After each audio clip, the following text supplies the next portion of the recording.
So as you start to look at this, and you can kind of see how the pieces of the puzzle are starting to come together, we look at this as more of a sales motion. In the past, people would call it a sales cycle. What's my sales cycle? How long is my sales cycle? Now we look at it as a sales motion. It's more of a video rather than pictures. And you start thinking about this video and all these things that need to come together, you start talking about differentiators. And differentiators are key to any company as they start talking about whether it's in the learn stage, whether it's in the define stage, the assess stage, or the buy stage. You need to have differentiators because people are more educated. And how do you take those differentiators into the buying process? I need to ask targeted questions to find out how I differentiate. My question would be, where does your sales motion typically break down? And that will make them think about, where's my sales motion break down? Where does my sales cycle break down?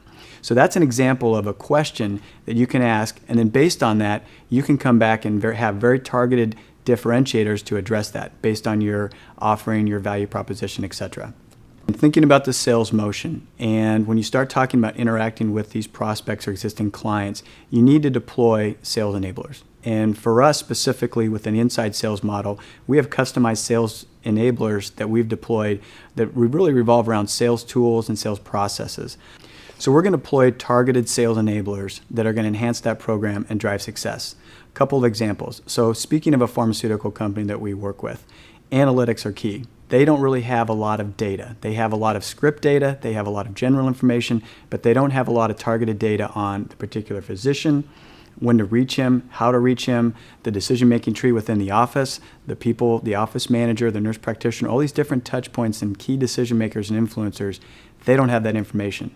So we take that information, we analyze that. As we start making calls and as we start interacting with video, utilizing chat in certain programs, that information comes back into sales analytics and actionable analytics. We take that analytics and we look at it and we say, when's the right time to call? Who's the right person to speak with? What is the right message we want to communicate? So those are key things from an analytics standpoint that are key to any sales program, but specifically when you start talking about inside sales, it becomes vitally important and really crucial to the success of that program.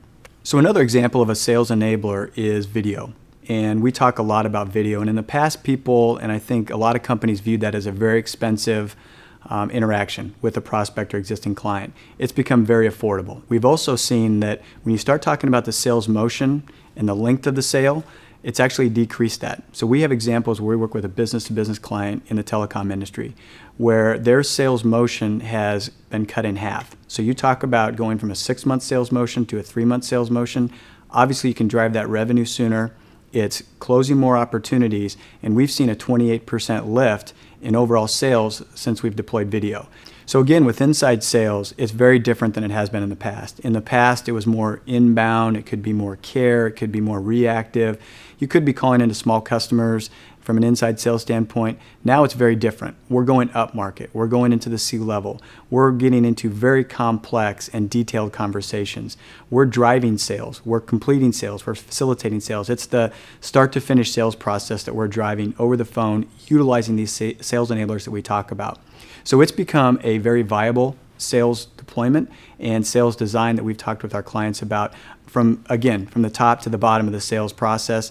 So what companies need to do to succeed is really defining their sales motion. And there's 6 key criteria within the sales motion that they need to consider. First one is the segmentation analysis that we talked about. The next one is the engagement preference that you want to interact, how you want to interact with prospects and existing clients.